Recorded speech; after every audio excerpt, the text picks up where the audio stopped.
என் மூச்சவ பேச்சவ பேசலும் அழகு எனக்குள்ள கலக்கிற ஆக்சிஜன் அளவு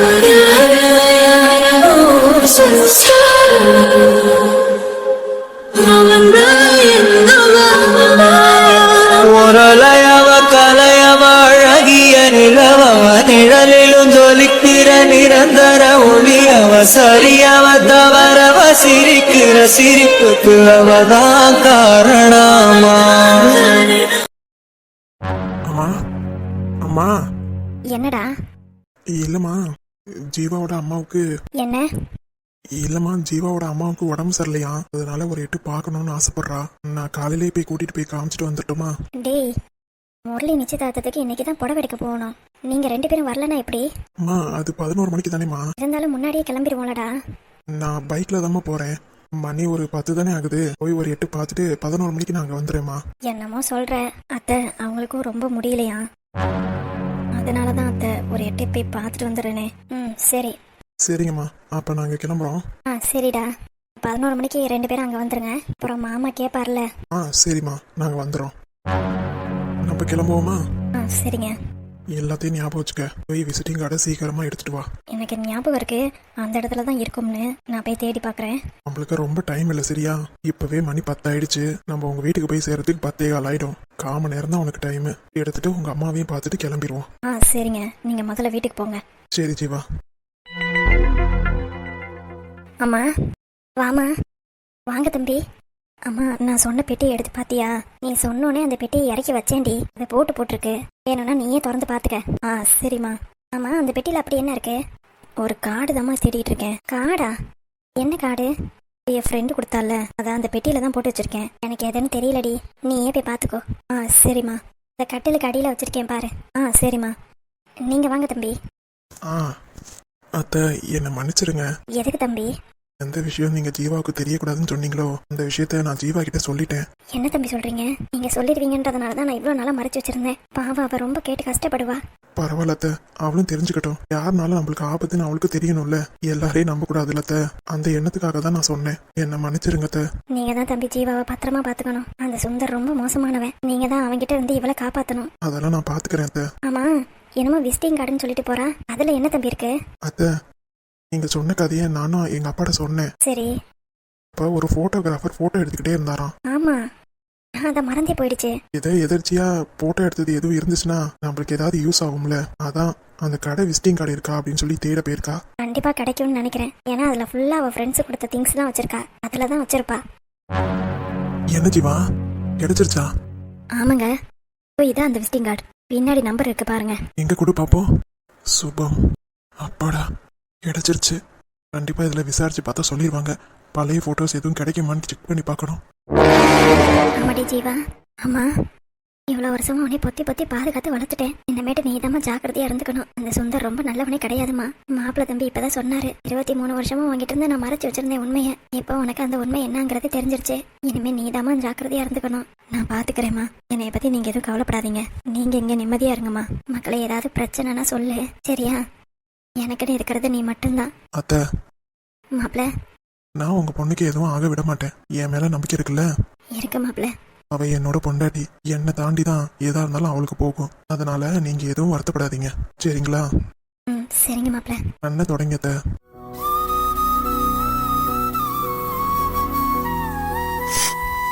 சரிங்க அத்தை, அப்ப நாங்க கிளம்புறோம். என்ன மாப்பிள்ள, வீட்டுக்கு வந்து தண்ணி கூட குடிக்காம போறீங்க? இல்லங்க அத்தை, முரளிக்கு நிச்சயதார்த்தம் பண்றதா இருக்காங்க. அதுக்கு நிச்சயதார்த்த புடவையெல்லாம் எடுக்கணும். இன்னைக்குதான் போறாவ. எங்க கடைக்குதான். காலையிலே அம்மா கேட்டாவ, நான் உங்களுக்கு உடம்பு சரியில்லை, உங்களை பார்க்க போறேன்னு சொல்லி தான் கூட்டிட்டு வந்தேன். 11 மணிக்கு வந்துடுடா அப்படின்னு சொல்லியிருக்காங்க. அதனாலதான் இப்போ போனா தான் டைம் கரெக்டா இருக்கும். நாங்க கிளம்புறோம். இன்னொரு நாள் கண்டிப்பா வரோம். சரிங்க தம்பி, என் பிள்ளைய ஒழுங்கா பாத்துக்கங்க. அதெல்லாம் நான் பாத்துக்கிறேன். ஜீவா, நான் வெளியில வெயிட் பண்றேன், சீக்கிரம் வந்துரு. சரிங்க. ஜீவாமா, சுந்தர் தான் எல்லா தப்பையும் பண்ணாங்கிறத நிரூபிச்சதுக்கு அப்புறமும் நீ உடனே நீ யாருன்ற உண்மையா உங்க அத்தையிட்ட சொல்லிடாதம்மா. இல்லம்மா, நான் சொல்ல மாட்டேன். திரும்பியும் சுந்தரால ஏதாவது பிரச்சனை வரும். நீ பார்த்து கவனமா இருந்துக்க. உன்னை கொல்ல கூட அவன் தயாரா இருப்பான். இத்தனை வருஷமா நீ சாகாம உயிரோட இருக்கங்கிறத அவன் சத்தியமா எதிர்பார்த்திருக்க மாட்டான். பார்த்து ஜாக்கிரதையா இருமா. சரிம்மா. ஜீவா. அந்த வரேங்க. சரிம்மா, லேட் ஆயிடுச்சு. இன்னொரு நாள் நான் வரேன். உடம்ப பார்த்துக்க என்ன? சரிம்மா. கடவுளே, என் என் பிள்ளைக்கு நீங்க தான் துணையா இருக்கணும். சுந்தர்கிட்ட இருந்து என் பொண்ணை நீங்க தான் காப்பாற்றணும். நான் உங்களை தான் மலை போல நம்பியிருக்கேன்.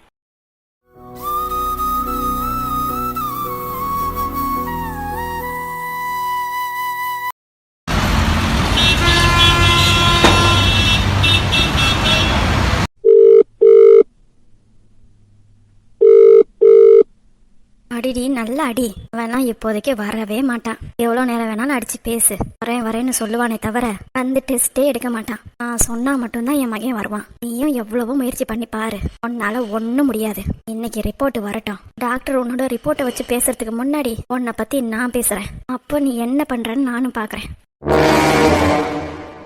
அமர்தா, சொல்லுங்க sister. Blood test, urine test report வந்துருச்சு. கொடுங்க. இந்தாங்க அமர்தா, அடுத்து உங்களை தான் டாக்டர் பார்க்க கூப்பிடுவாங்க. கூப்பிட்டோன்னே போங்க. Okay sister. ஏமா? சொல்லுங்க. நானும் டாக்டர் பார்க்க போகலாங்களா? அட்டெண்டர் ஒருத்தர் போகலாம். சரிம்மா. அவளை இன்னைக்கு உன்னோட ரிப்போர்ட்டை பார்க்காம நான் விடுறதா இல்லை. ஒரு சில பேருக்கு சொன்னாலும் புரியாது, பட்டாதான் புரியும் போல. என்ன அமர்தா? அது ஒன்றும் இல்லை, டாக்டர் கூப்பிட்டோன்னே நீங்கள் முன்னாடி போங்க, நான் பின்னாடியே வரேன். ஆமாம், நான் தானே பெரியவ, உன்னை பற்றின அக்கறை எல்லாம் எனக்கு இருக்கு. நானும் டாக்டர்கிட்ட கொஞ்ச நேரம் பேசணும். தாராளமாக பேசுங்க. வாங்க அமர்தா, உட்காருங்க. உங்கள் ரிப்போர்ட்டை கொடுங்கம்மா. இந்தாங்க டாக்டர்.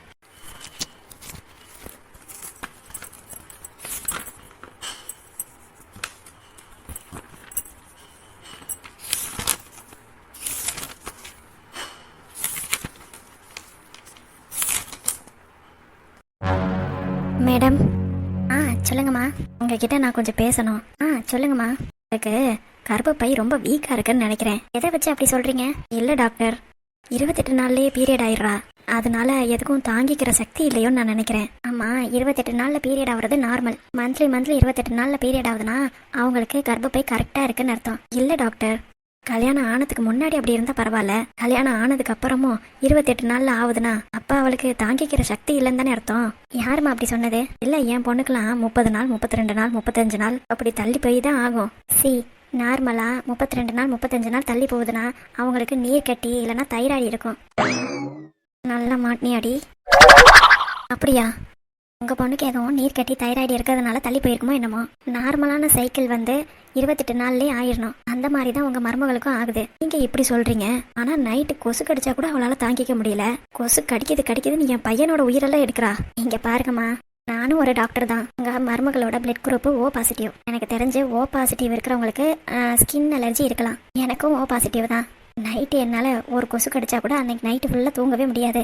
நானும் அப்படிதான். ஆனால் என் லைஃப்பை எடுத்துக்கோங்க, போனோடனே நான் ப்ரெக்னென்ட் ஆகிட்டேன். இப்போ எனக்கு 2 பிள்ளைங்க. இதனாலலாம் இவங்களுக்கு எந்த பிரச்சனையும் இல்லை. அப்படிங்களா? ஆமாம். சரி, இவளுக்கு ரிப்போர்ட் எப்படி இருக்கு? கர்ப்பப்பை, வீக்கம், இறக்கம் அதெல்லாம் எல்லாமே நார்மலாக தான் இருக்கு. டாக்டர் உண்மையாலுமே பார்த்து தானே சொல்கிறீங்க? ஏம்மா, நான் டாக்டரா இல்லை நீங்கள் டாக்டரா? ரிப்போர்ட்டை வச்சே சொல்கிறேன். டெஸ்ட் பண்ணும்போதும் பார்த்துட்டேன், உங்கள் மருமகளுக்கு எந்த பிரச்சனையும் இல்லை. அவங்க நார்மலாக தான் இருக்காங்க. அப்புறம் ஏன் டாக்டர் இன்னும் குழந்தையே தரிக்கலை? ஏன்னா ஆகிறதுக்கு முன்னாடி 28 நாளில் ஆனானா அப்போ இவங்க ஒன்றாவே இருக்கலையா? அதெல்லாம் ஒரு பிரச்சனையும் இல்லை. அவங்க ஹஸ்பண்ட் அண்ட் ஒய்ஃபாக தான் வாழ்ந்துட்டு இருக்காங்க. அப்புறமும் ஏன் தரிக்கலை? ஒரு வேளை உங்கள் மருமகளுக்கு பிரச்சனை இல்லைன்னா நெக்ஸ்ட்டு உங்கள் மகனை தான் டெஸ்ட் பண்ணணும்.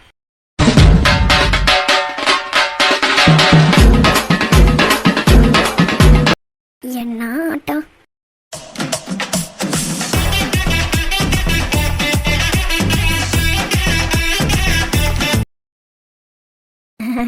டாக்டர், என் பையனுக்குலாம் எதுவும் இருக்காது. இங்க பாருங்கம்மா, ஒன்று என் மேலே சந்தேகமாக இருந்தா இந்த ரிப்போர்ட் எடுத்துட்டு யார்கிட்ட வேணாலும் போங்க, அவங்களும் சொல்லுவாங்க. ஏன்னா உங்க மருமக மேலே எந்த பிரச்சனையும் இல்லை. கர்ப்பப்பை எல்லாமே பக்காவா இருக்கு, உடனே தரிச்சிடும்.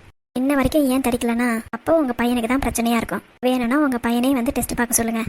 என்ன டாக்டர், லேடிஸ்க்கு தானே என்ன ஏதுன்னு பார்ப்பாங்க, என் பையனை எதுக்கு நாங்கள் டெஸ்ட் பண்ணி பார்க்கணும்? குழந்தை வேணும்னா 2 பேரையும் தாம்மா டெஸ்ட் பண்ணணும். இப்போ நீங்கள் குழந்தைக்கு ஆசைப்படுறீங்கன்னா அடுத்து உங்கள் பையனை வர சொல்லுங்க, அவருக்கும் டெஸ்ட் பண்ணி பார்த்துருவோம். சரிங்க டாக்டர். சரிங்கம்மா. டாக்டர், இவளுக்கு கர்ப்பப்பை தரிக்கிறதுக்கு மாத்திரை கீத்திரை எதுவும் கிடையாதா? அதான் இவங்களுக்கு எந்த பிரச்சனையும் இல்லைன்னு சொல்லிட்டேனே. உங்கள் பையனுக்கு எப்படி இருக்குன்னு பார்த்துட்டு தான் இவங்களுக்கு மாத்திரையே எழுத முடியும். நீங்கள் முதல்ல உங்கள் பையனை வர சொல்லுங்க. சரிங்க டாக்டர். அவருக்கும் நிறைய டெஸ்ட் எடுக்கணும். நாளைக்கே வர சொல்லிட்டீங்கன்னா சீக்கிரமாக டெஸ்ட் எடுத்து பார்த்துட்டு உடனே ப்ராசஸை ஸ்டார்ட் பண்ணிடலாம். நீங்கள் தான் என்ன ஏதுன்னு முடிவெடுத்து சொல்லணும். சரிங்க டாக்டர். அமர்தா. டாக்டர், உங்களுக்கு எந்த பிரச்சனையும் இல்லை, you don't worry. Thank you doctor. இப்போதைக்கு நீங்கள் எந்த மாத்திரை மருந்தும் எடுத்துக்க வேண்டாம். ஃபோலிக் ஆசிட் மட்டும் எழுதி தரேன். அதை டெய்லி நைட்டு போடுங்க. Okay doctor. டாக்டர் இதை மட்டும் எதுக்கு கொடுக்குறீங்க? அப்போ ஏதோ குறை இருக்கிறதுனால தானே? இவ எதுவும் உங்ககிட்ட எதுவும் சொன்னாலா? நான்சென்ஸ். நான் தான் சொல்கிறேன்ல உங்கள் மருமகளுக்கு எந்த பிரச்சனையும் இல்லைன்னு. இல்லை டாக்டர், நீங்கள் மாத்திரை கொடுத்தீங்களே அதனால தான் கேட்டேன். அதே நார்மலாக ட்ரீட்மெண்ட்டுன்னு வந்தால் அந்த ஒரு மாத்திரை தான் கொடுப்போம். அதுக்கப்புறம் உங்கள் பையனை செக் பண்ணிட்டு தான் ஹெவியாக மாத்திரை கொடுக்கலாமா இல்லை லைட்டாக கொடுக்கலாமான்னு முடிவு பண்ணுவான். வெறும் ஜஸ்ட் ஃபோலிக் ஆசிட் அவ்வளோதான். இதனாலலாம் ஒன்றும் பிரச்சனை ஆகாது. சும்மா தேவையில்லாமல் பேசிகிட்டு இருக்காதீங்க. முடிஞ்ச அளவுக்கு உங்கள் பையனை வந்து டெஸ்ட் பண்ண சொல்லுங்கள். சரிங்க டாக்டர். சே, எப்படிம்மா நீ இந்த அம்மா கூடலாம் இருக்க? என்ன பண்ணுறது டாக்டர், தலை விதி கட்டி வச்சுட்டாங்க. இனிமே நான் அங்கே தான் இருந்தாகணும். பார்த்து ஜாக்கிரதையாக இருந்துக்கம்மா. எவ்வளோ சீக்கிரம் உன் ஹஸ்பண்டை வர சொல்கிறியா அவ்வளோ சீக்கிரம் உனக்கும் நல்லது. ட்ரீட்மெண்ட்டையும் சீக்கிரம் ஆரம்பிச்சிடலாம். Okay doctor. மெடிக்கல் ஷாப்பில் மருந்து வாங்கிக்கோங்க. Okay doctor. Thanks doctor. It's ஓகேம்மா. சே, எனக்கு தெரிஞ்சு இந்த டாக்டர் பொய் சொல்லுதுன்னு நினைக்கிறேன். அவளுக்கு எப்படி குறை இல்லாமல் இருக்கும்? மாதம் ஆனாலும் 28 நாளே தீட்டாராளே. அவள் கர்ப்பப்பை தான் வீக்காக இருக்கும். இவ முன்னாடி போனால ஏதாவது பேசியிருப்பா. அதனால தான் அந்த அம்மா இவளுக்கு சாதகமாக பேசுது. சே, எப்படியுமா ஒரு பொம்பளை இருப்பா? என்னங்கத்த, வீட்டுக்கு போகலாமா? போகலாம். அப்புறம் டாக்டர் கேட்டாங்க, அவர் எப்போ டெஸ்ட் பண்ண கூட்டிகிட்டு வர போகிறீங்க? எனக்கு என்னமோ இந்த அம்மா மேலாம் நம்பிக்கை இல்லை. ஓ அப்படியா? என்னதான் இந்தாங்க ரிப்போர்ட்டா? ஆமாம், ரிப்போர்ட்டை அப்பையிலேருந்து கேட்டுகிட்டே இருந்தீங்களே, இந்தாங்க வச்சுக்கோங்க. வேறு எந்த ஹாஸ்பிட்டலுக்கு வேணால் எடுத்துகிட்டு போய் காட்டுங்க. அவங்களும் படித்து பார்த்துட்டு சொல்லிடுவாங்கல்ல. எனக்கு இந்த ஹாஸ்பிட்டல் மேலே நம்பிக்கையே இல்லை. பேசாமல் நான் சொல்கிற ஹாஸ்பிட்டலுக்கு போகலாமா? அது என்ன hospital? Ramani Krishna fertility hospital. இங்கே தான், நம்ம ஊர் தான். அங்கே வேணால் காட்டுவோம். சரி, எதுவாக இருந்தாலும் வீட்டுக்கு போய் பேசிக்கலாம். நகரு.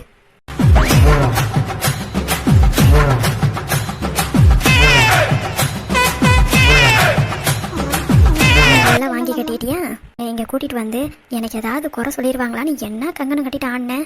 இப்போ மூஞ்சிலே சாணியை ஊற்றியாச்சு. எங்கே வேணாலும் கூட்டிகிட்டு போ, நான் வரத்துக்கு தயார். ஏன்னா எனக்கு எந்த பிரச்சனையும் இல்லைன்னு டாக்டர் சொல்லிட்டாங்க. நெக்ஸ்ட்டு யாராக இருந்தாலும் உன் பையன்கிட்ட தான் வருவாங்க. அப்போ நீயும் உன் பையனும் என்ன பண்ணுறீங்கன்னு நானும் பார்க்குறேன். ஆளையும் சைஸையும் பாரு. என்னென்ன பிளான் போட்டீங்க? கடவுள் எப்போவுமே என் பக்கத்து தான் இருக்காரு.